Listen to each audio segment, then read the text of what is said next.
Counterattack on location as the USA Water Polo Annual Assembly wraps up. We'll profile brand new National League team, the LA Athletic Club, and more college water polo on TV this weekend, all coming up on a brand new Counterattack.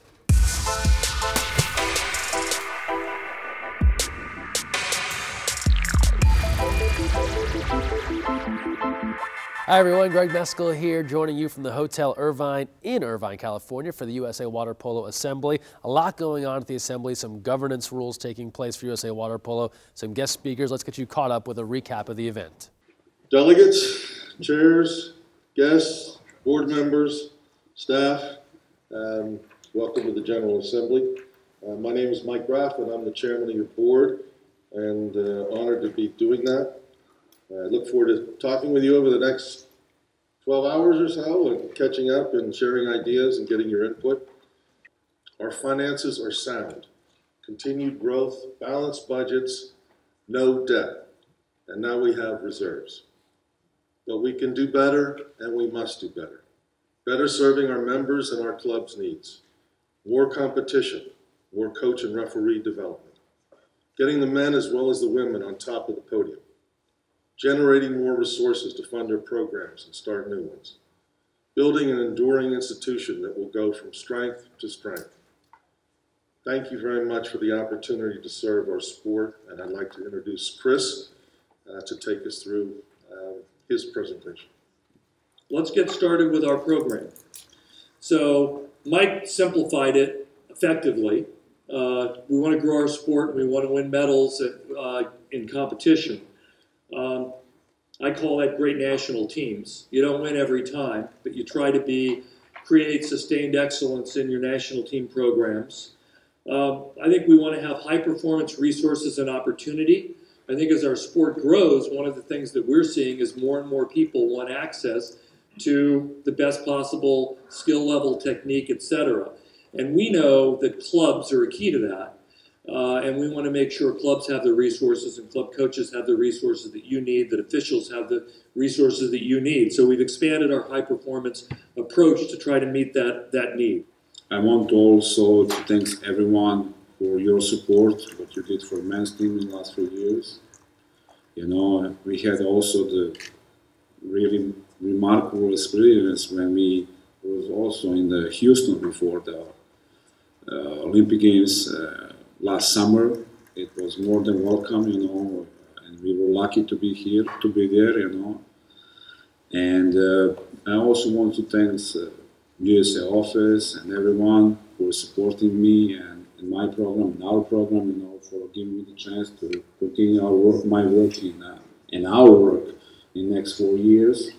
Kind of first and foremost, I just want to say, thank you for being here and even allowing me to be in this position. For me, there's a lot. I'm very, very familiar with a lot of people in this room on a personal level. So when I look out to this room, for me, it's just an honor to serve you guys. It's an honor to be a part of this. I played this game as a kid and then moved up and I was a fledgling coach, and you guys were all part of this. There's a lot of people in this room who are mentors of mine or worked with me or played with me at different times, and I think that's it's awesome that you guys are here, and I'm just honored to be here as part of that.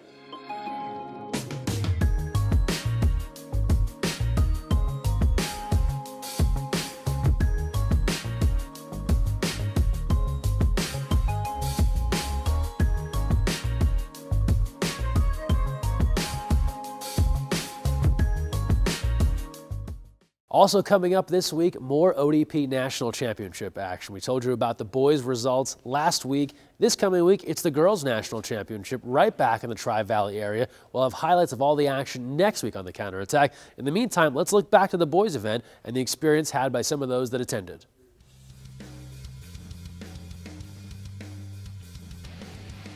It's pretty surreal given that this is my first time really competing in this ODP tournament. It's great coming out here, meeting a lot of guys that I've seen in past camps, past teams, guys I'll compete with throughout the year. It's pretty great, got a good sense of camaraderie with my team around, and all in all, we stuck together, played hard, came out with a win. It's been a growing and learning experience. Although we may not have won all of our games, it's been just to be here is a great honor. I feel I am playing as hard as I can because I know there's coaches scouting for different teams, and I want to show them what I can do as a goalie and as an individual. You know, it was fun, and it's good to see all the teams here from different states, and coming from different zones, and everyone helping each other out in the hotels. Trying to get the kids here, trying to make sure everyone has a ride, and the parents are very helpful. And it's just an overall good atmosphere. On Friday at 8 o'clock, we watched the junior team versus the collegiate team. It really means a lot to see people we strive to be, and it's really motivational. My favorite part of the weekend was just playing with my peers and my team and just competing against teams all around the nation. I would just highly recommend it. If you're really into water polo and you want to do more, I would recommend doing ODP.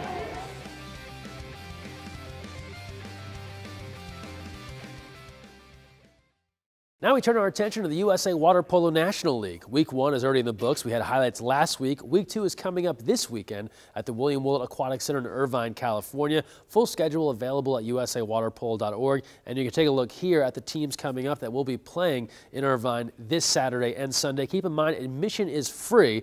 This is also the site of the National League Championship coming up April 1st and 2nd. All of those games will be streamed live at facebook.com/USAWP. In the meantime, let's introduce you to one of the new competitors to the National League in 2017, the Los Angeles Athletic Club.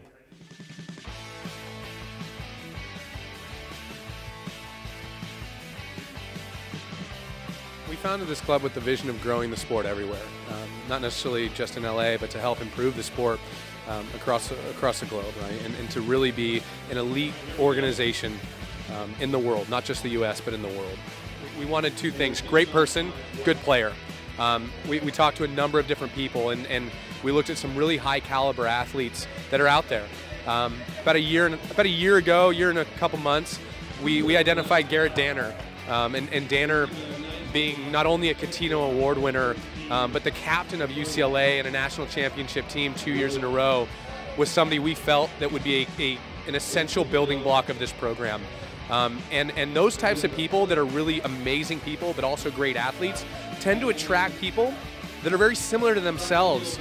And in doing so, it's just been this self-fulfilling prophecy of having great people, being around great people that attract other great people. And so pretty easy thing to do when you find the right people to be around. I mean, it's an awesome opportunity, to get another group out there. And the big ones, obviously are NIAC and O Club. It's cool to, start something new and, really bring a group together and try to grow it.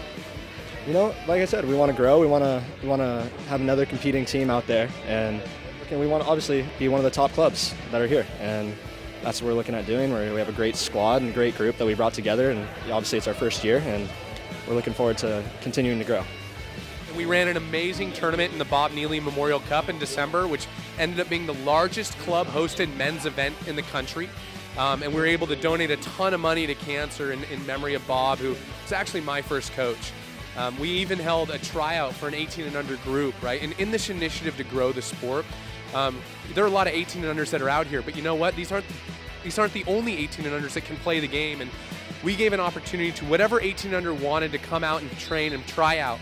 And we had over 33 people applied, and we could only take 33, figure 3 teams of 11, right? We were able to actually bring in about 12 people to be a part of a training group. So an initiative to continue to grow that sport. Of those 12 that we ended up taking as our training group, we took 5. That's 20% of our National League roster is 18 and under players. We have men who are my age, who are done playing, retired, if you will. We have guys who are just exiting college, right? These other USA teams who are in college. And then we have a whole host of really highly talented and ambitious individuals who are 18 and under. So we have everything from the start of really what a high-level water polo experience looks like to the end of it. And to cap it off, we have an amazing leadership team with Flax being our head coach, Clayton Snyder, who is a co-founder of this club, and Eric Carnahan, who's doing a great job managing his portion from Spain playing professionally.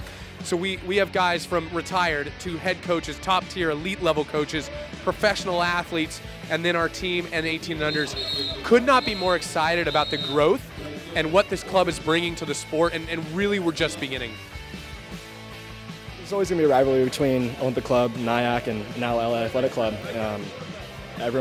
All 3 of those teams want to be the best athletic club, and that's what we're going to try to do. And there will be, it's a little bit of rivalry, but it's fun, you know, you get to play against players that you either played on the same college team with or, you know, played on rival college teams with and are friends with. So it'll be interesting, it'll be a good dynamic, and we'll see how it goes. 1, 2, 3, LA!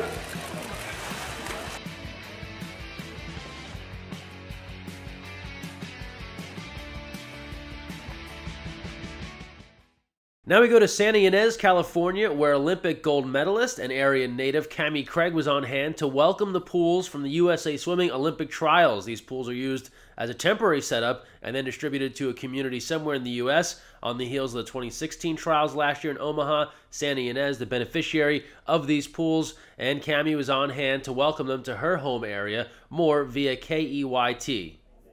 Me being a water polo gal, I did my first swim lesson here in the Santa Ynez Valley. This is a really exciting time, and it can benefit so much more than just our aquatic programs. You know, just overall recreational fitness and even rehab use. I mean, all of it is going to be great opportunities here for the Valley.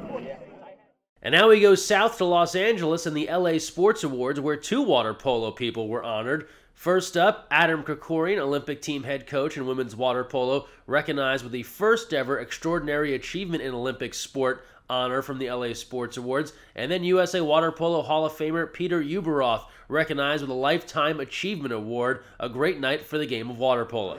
We got Allison Felix over here in the room, and Peter Uberoth, a great water polo legend and Olympic legend. It's almost surreal, honestly. I don't feel like this is really happening. I almost kind of want to wake up and realize that don't want to wake up and realize that it's a dream, but pretty neat.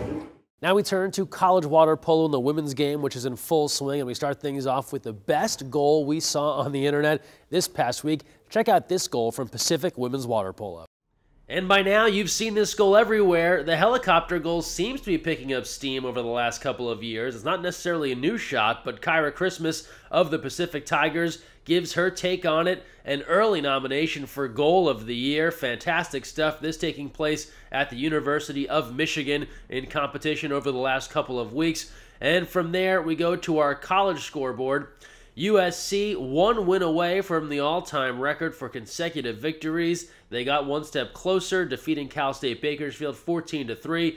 A low-scoring affair. Wagner edges Harvard 4-3. Indiana does likewise over UC San Diego 7-6. And it went to overtime. Pomona Pitzer and Cal Baptist, with Pomona Pitzer winning 10-9. College water polo coming up on television this Saturday as the Pac-12 Network kicks off their slate.